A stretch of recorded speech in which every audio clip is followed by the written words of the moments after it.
so we can get the kind of growth we need. You and Governor Romney have argued that your tax cuts will be paid for by closing loopholes for the wealthy. But President Clinton took dead aim at that argument on Wednesday. Take a look.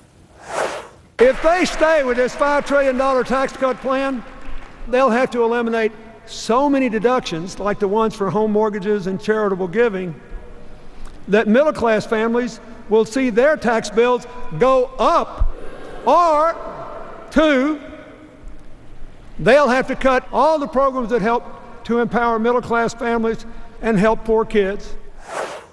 How do you make the math work without eliminating the big deductions that middle-class families rely on? Well, first of all, those claims have been pretty discredited. There have been 5 different studies that show that this plan works. So the analysis you're citing wasn't even an analysis of the Romney plan. But here's the point I'm trying to make here, George.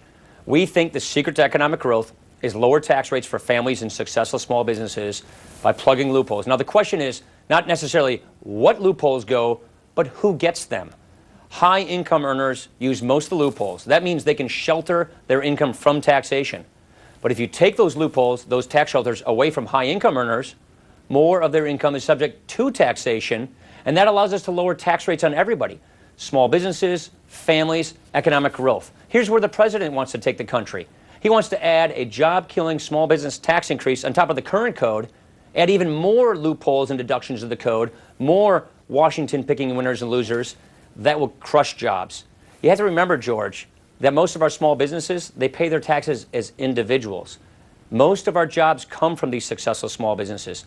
So we've shown, look, the Princeton study, the Harvard analysis, they have shown that you can lower tax rates, broaden the tax base, and yes, there is still room left for broad-based policies that the middle class enjoy so that nobody has a tax increase. We just stopped picking winners and losers in the tax code. But Congressman, as you know, Reagan did this, it worked. Many say it's difficult to accept your word if you're not going to specify which tax loopholes you're willing to close. Don't voters have a right to know which loopholes you're going to go after? So Mitt Romney and I, based on our experience, think the best way to do this is to show the framework, show the outlines of these plans, and then to work with Congress to do this. That's how you get things done. The other thing, Isn't George, that a secret plan? We don't want to. No. What we don't want is a secret plan. What we don't want to do is cut some backroom deal like Obamacare and then hatch it to the country. Then why not specify the loopholes now? Open. Why not say right now? Because we want to do this. We want to have this, George, because we want to have this debate in the public. We want to have this debate with Congress. And we want to do this with the consent of the elected representatives of the people and figure out what loopholes should stay or go and who should or should not get them. And our priorities are high-income earners should not get these kinds of loopholes, and we should have broad-based policies that go to middle-class taxpayers to make sure we can advance things that we care about, like charities.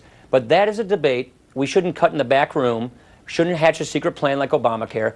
We should do it out in the public view where the public can participate. But that's exactly what I'm suggesting, having it in public before the election so voters can have that information before they make up their minds. We think the best way to get, look, I've been in Congress a number of years. I've been on the Ways and Means Committee for 12 years.